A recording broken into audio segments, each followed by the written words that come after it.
Thank you all for being here and taking the trip. I want to thank Christine and Chris for sharing their stories and speaking up about the impact on their businesses and California businesses generally.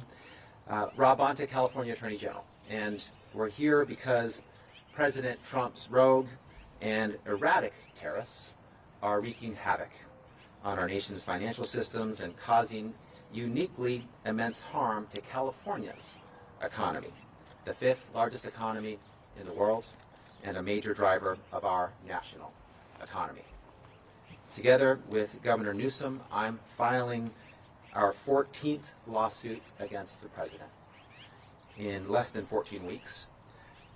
This one challenging the tariffs he unlawfully imposed under the International Emergency Economic Powers Act. We're asking the court to rein in the president, restore to our economy, and uphold the Constitution. The president is yet again acting as if he's above the law. He isn't. He is yet again violating the U.S. Constitution, overriding Congress's authority, and breaching the separation of powers. It's simple. Trump does not have the authority to impose these tariffs. He must be stopped. Before I get into the nitty-gritty, I want to express my great appreciation to Governor Newsom and his team for their leadership on this issue and many issues, and their partnership and collaboration with us on this case. We're proud to work with them, as always. And I want to recognize my team at the Department of Justice, especially the individuals in the government law section who worked tirelessly to make this lawsuit possible. It's an honor to work alongside so many dedicated public servants, both at the DOJ and in the governor's office. The gravity and instability of the situation at hand cannot be overstated. The risk to California, to our businesses, our workers, our families, cannot be overstated. As of April 2nd, Trump has imposed tariffs on every single one of the U.S.'s trade partners, sending shockwaves around the globe. On average, the tariffs are more than 22%, the highest in more than a century. For some trade partners, the tariffs are much steeper. Tariffs on our neighbors, Mexico and Canada, are 25% for more than half of goods. Canada has responded with a 25% retaliatory tariff, including on fresh produce and wine from California. Tariffs on China are now at an astronomical 145%. In response, China has retaliated with a 125% tariff on U.S. goods, including on California nuts and dairy products. Just 2 days after Trump announced his most sweeping tariffs, the U.S. stock market suffered the largest two-day loss in history. One analysis projects that the tariffs will make the U.S. economy, quote, permanently smaller by $100 billion annually, end quote. And another found that Trump's tariffs will cost the average American household $2,100 per year. Nothing resembling Trump's campaign promises to fix the economy and make life more affordable for Californians and for Americans. Given California's enormous economic footprint, the impact of these tariffs on our state, our businesses, our people is especially harmful. California is the nation's largest importer and second largest exporter, the largest when it comes to agricultural exports. In 2022, California's agricultural exports brought in nearly $24 billion. Mexico, Canada, and China happen to be our biggest trade partners. Over 40% of California's imports come from those three countries, and they are our top three export destinations, buying close to $67 billion in California exports, over 1/3 of all of our exported goods. Trump's tariffs are already hampering the state's ability, as a major purchaser of goods ourselves, to contract for, purchase, and sell goods. Already vendors have warned us that they're going to pass the cost of Trump's tariffs onto the state of California. Trump may claim he's a great businessman, but Trump's tariffs are truly terrible for business, and they're breaking the law. Let's get to our lawsuit. It focuses specifically on tariffs unlawfully imposed by executive orders that claim authorization under what's known as the International Emergency Economic Powers Act, or IEEPA. This is important because Trump claims this law is the reason he can impose these tariffs, and he is wrong. The truth is the IEEPA does not apply here. Trump has had to resort to creating bogus national emergencies that defy reason. He's even claimed there's an influx of illegal immigration and illicit drugs crossing over the Canadian border as the basis for imposing across-the-board tariffs on Canada. It is completely untrue. In actuality, less than 1% of fentanyl and illegal crossings actually come from Canada. The reality is the U.S. Constitution gives Congress the power of the purse. It's Congress's responsibility to set and collect taxes, duties, and excises, including, yes, tariffs, not the president's. Congress hasn't authorized these tariffs, much less authorized imposing tariffs, only to increase them, then pause them, then imminently reinstate them on a whim, causing our nation and the global economy whiplash. Trump is attempting to override Congress and steamroll the separation of powers. That means he's trampling over his own party, by the way, which currently controls Congress. Again, Congress hasn't given him the authority to impose these sweeping and chaotic tariffs pursuant to emergency powers, which means he can't do it. Bottom line, Trump doesn't have the singular power to radically upend the country's economic landscape. That's not how our democracy works. Trump may claim these tariffs send a message to our international partners, but Americans are the ones shouldering the burden. The message Americans are receiving is that your costs are going up. The farmers here in the Central Valley, the small businesses up and down the state, the families sweating over their household budgets to see where exactly they can squeeze out the extra thousands of dollars each year that these tariffs could cost. The cost of groceries and gas and other goods are rising. The cost of bananas, coffee, chocolate, wine, iPhones, video games, clothes, all on the rise. As Republican Senator Ted Cruz said, quote, tariffs are a tax on consumers, end quote. Couldn't say it more clearly. And we're feeling it. Seniors looking at their retirement savings are feeling it. Parents looking at the college funds they've built up for years are feeling it. Farmers looking at the crops they're counting on to support their families and pay their workers are feeling it. Trump's tariffs are a slap in the face to Americans, especially hardworking families just trying to get by. It's time to put this chaos to an end. It's time to hold Trump accountable to the law. With this lawsuit, we are. As Attorney General, it's my job to ensure California remains the best place to live, to work, raise a family, or run a business. That's exactly what I'm doing today. I'm proud to be alongside our great governor to fight for California's vibrant economy, businesses, workers, and families. And before I pass it off to my partner on this lawsuit, Governor Newsom, I want to give a final shout out to the folks on my team who worked tirelessly on this lawsuit. They don't do it for the recognition, but I'm going to recognize them. Zelda Vassar, Carolyn Downs, Laura Haddad, Shawan Shea, Julie Veroff, Matthew Wise, Thomas Patterson, Christina Bull-Arndt, Ellie Bloom.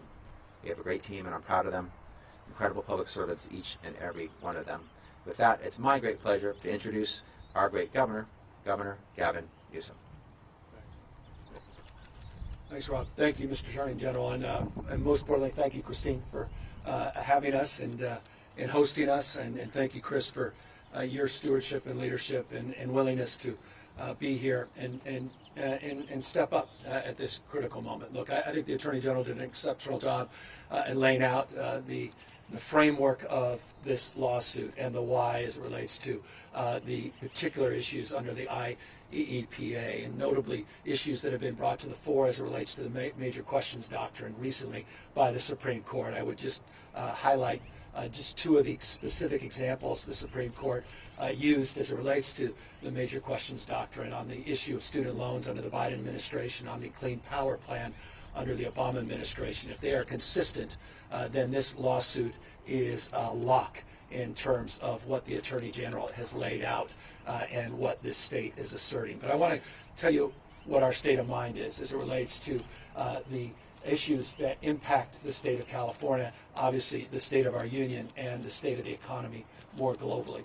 We talk often about California being the fifth largest economy in the world. That is correct. We're also the largest manufacturing state in the United States of America, $412 billion output. And I want to put that in perspective. Texas is 41% smaller. It's a 41% larger share of manufacturing output just here in the great state of California. It puts in perspective something that often isn't communicated, I think, as effectively as it should be. By the way, the United States is the second largest manufacturer in the world, which is also something that I think is important to highlight. So the manufacturing footprint in this state is disproportionately impacted by the tariffs, disproportionate to any other state in the nation. Of course, we talk about the fifth largest economy in the world. Let's put that in perspective. We're 14% of the U.S. GDP. That is 50% higher than the next state. No other state will be more impacted by the impacts of this, as Christine said, uncertainty that is best described as toxic uncertainty because of these tariffs. Let me underscore that with more consideration and context to where we are. We are also the largest hunting, fishing, agriculture, and forestry state in this nation, 150% larger than the next state, Texas. Folks talk to us about the impacts, regional impacts of rural economies. You're talking about California. You're not just talking about the Midwest and places like Texas. You're talking about our state, the state of California. Almonds you see around us, export dependent.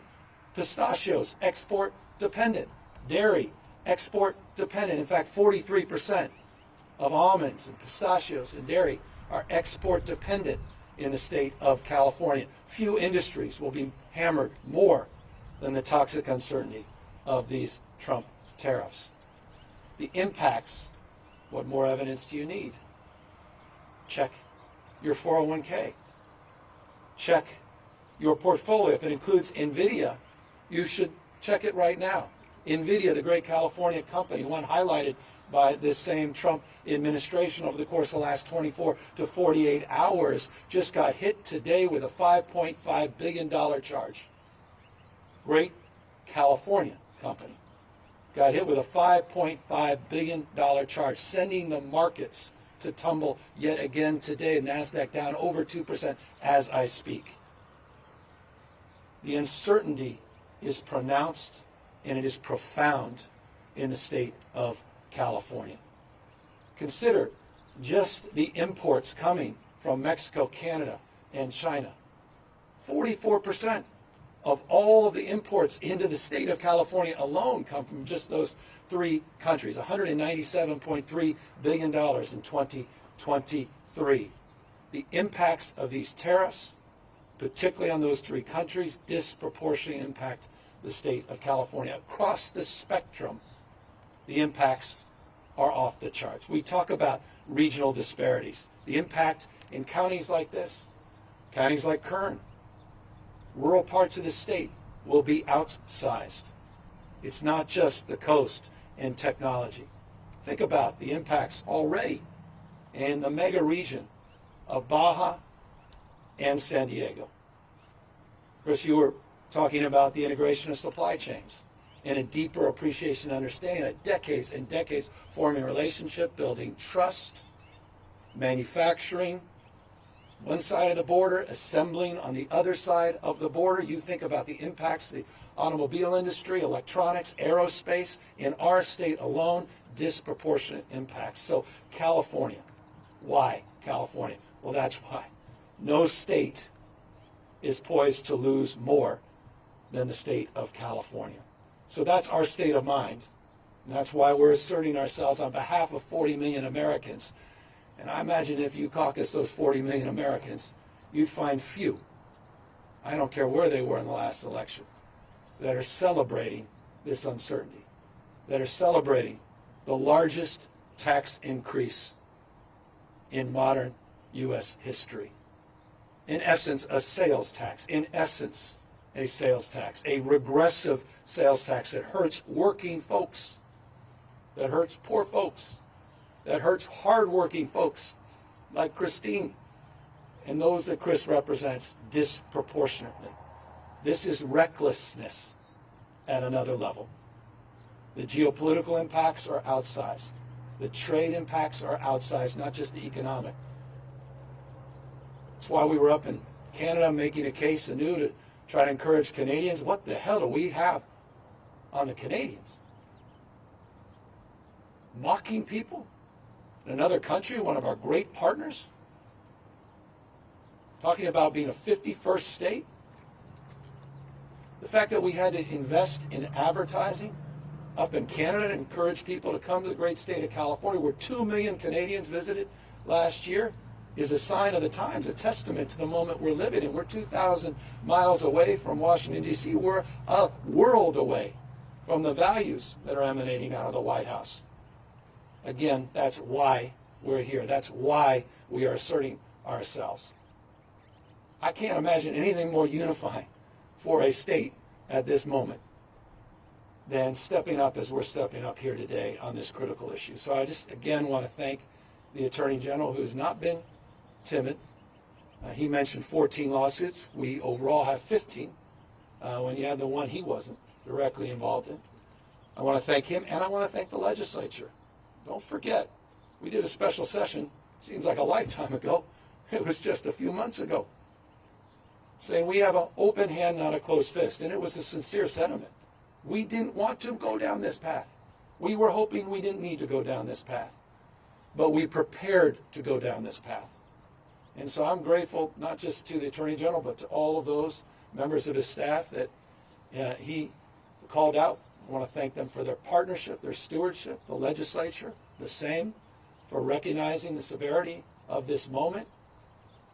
We talk about on-goals. We talk about, stupidity. This needs to be updated in the next Wikipedia or the next encyclopedia as a poster child for that. It's a serious and sober moment. And I'd be, in closing, lying to you if I said it can be quickly undone. And that's why we have a unique responsibility to do more at this moment as well. Now, I've been involved in, I think, 19 or so MOUs with countries around the world. We've been reaching out to foreign leaders. They've been reaching out to us. And the critical nature of subnational trade and people-to-people relationship cannot be understated at this moment. And California can and will play an outsized role in that relationship. We have got to rebuild trust. 80 years of economic dominance in just a matter of weeks being unwound by this kind of recklessness. And so we are here very mindful of the anxiety that this has imposed on all of you, and very mindful of our role and responsibility at this moment, not to be bystanders, and try to shape this debate and shape this conversation. And this lawsuit is a meaningful and justifiable effort to do just that, to be accountable at this critical moment in not just California history, but American and world history. With that, we're here to answer any questions. Are you upset, Governor? Well, how can you not be? I've got 4 kids. 80% of their toys under their Christmas tree come from China. I've got family members living paycheck to paycheck. Many family members. My mom, who passed away years and years ago, was one of them. I mean, no rationale, no plan, no conscience to what it's doing to real people, no consideration of congressional responsibility. Where the hell is Congress? Where the hell is Speaker Johnson? Do your job. They're sitting there passively as this guy wrecks the economy of the United States of America, which has dominated the global economy. Don't take my word for it. The Wall Street Journal We are the envy to the world, and overnight a wrecking ball to America's reputation, our role, and our relationship. And so I'm angry as a parent, as a taxpayer, as someone who has a retirement account that didn't come from wealth, no trust funds in my family, worked hard all my life, a guy who has businesses. I know I have blind trust, and I trust you can appreciate that I won't try to cross the line on that. But if someone has built a business that also is export dependent, some of them, industries like ag that I'm involved in, I have a unique understanding. It's not an academic understanding of the stress that folks are going through. And so it connects on every level. And so I'm angry about this. Governor, you've been very reticent to embrace, we talked about Trump-proofing. You famously hated that phrase. Well, you used it, I didn't. That's why. But can you talk about, kind of why you're embracing this moment to be more aggressive against the Trump administration? I mean, it's been 2 weeks since the tariffs took effect. Why now? Because for the last few weeks we've been absorbing the impacts. We've been looking at the law. We've been coordinating and collaborating with our Attorney General. We've been talking to other states, and we're the first mover. And that's what California does. Every one of the lawsuits that have been mentioned, we have been part of. We're funding. We're working in collaboration and partnership. So why now? Well, that's pretty consistent with past practice. And you may recall we were involved in 122 lawsuits against the Trump administration and Trump 1.0. Had this the 15, it's 137. There's no more, I think, assertive state in our union that's standing up for the state of this union than the state of California. Mr. Governor, I'm wondering if you can talk a little bit more about the response you've gotten from those world leaders that you asked to spare California from others' house. Well, we have great relationships, not good relationships, great relationships. You've seen, they've shared, not just me, some of the recent meetings we've had with the ambassador to Germany, ambassador to UK, to the premier just 48 hours ago, the premier of British Columbia. Those are just 3 recent examples. That doesn't even include all the other private conversations I've had that we're respecting the privacy. All the outreach, the MOUs that people are looking to see if we can update the relationships they're trying to maintain. And the imperative, they want to know that we're a stable partner.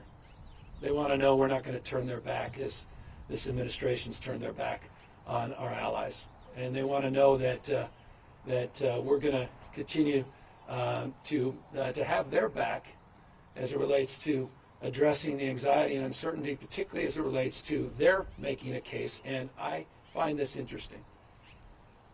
Making a case that we don't even need to make, but they're making, that California is not this administration in terms of policy in context of retaliatory tariffs. Now, I have no authority in terms of international trade. I recognize the limitations.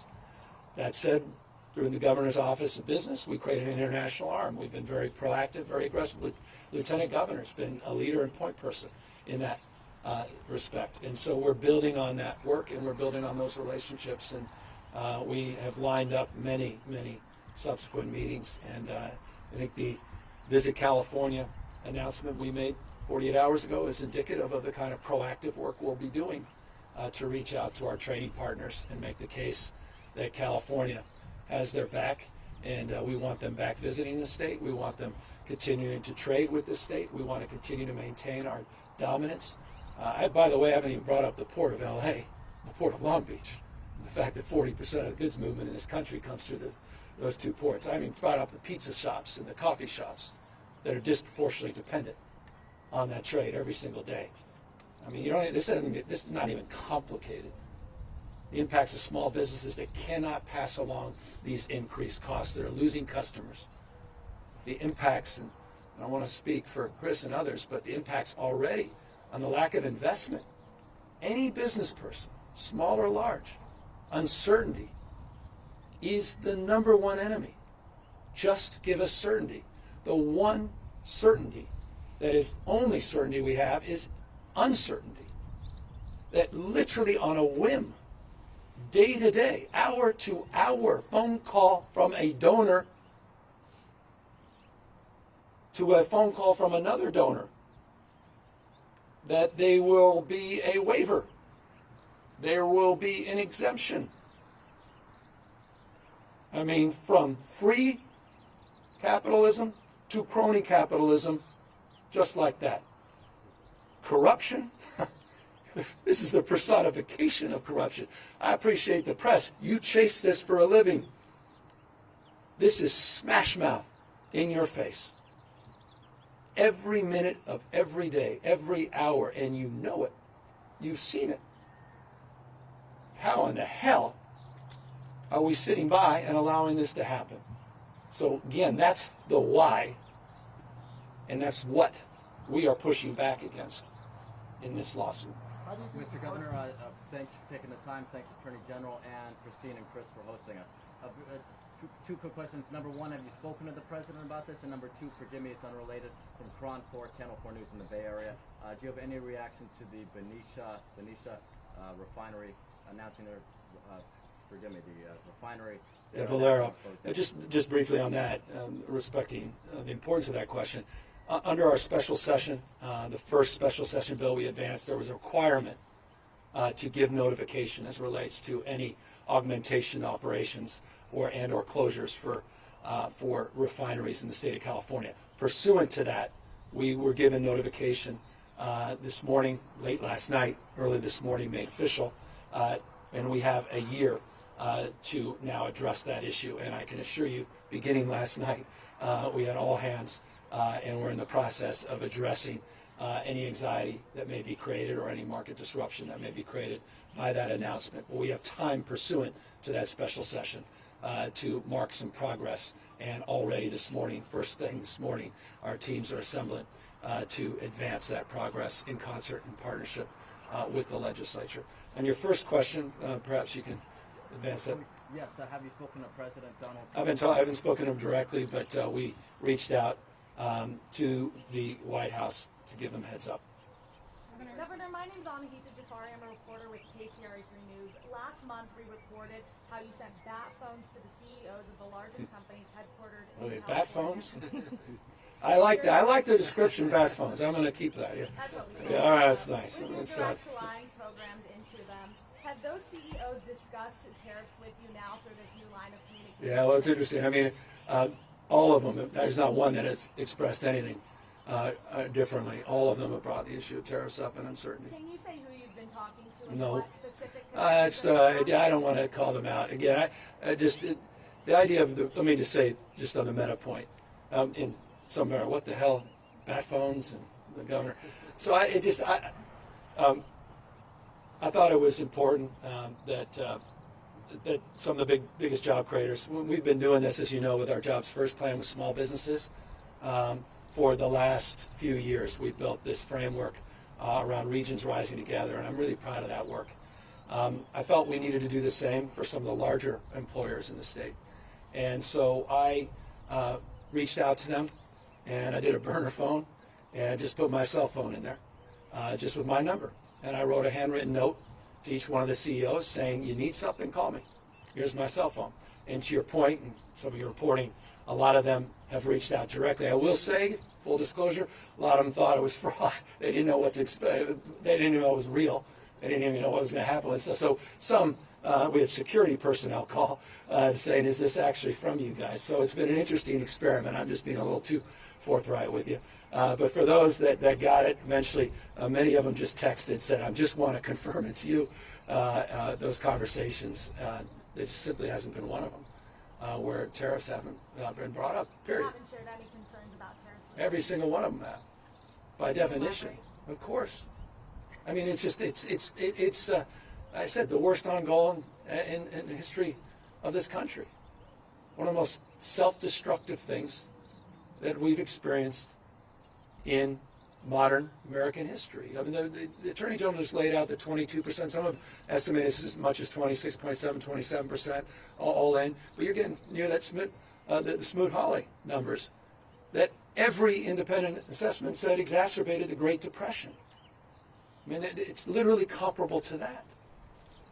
You know, I know a thing or two about China. I sat down with President Xi. This is, you know, this is serious. And we need to take it seriously. Again, no state has more to lose. How do you think Have the you court's gonna respond calculated- to this lawsuit? I'm sorry? How do you think the court's going to respond to this lawsuit? Well, I got my attorney here.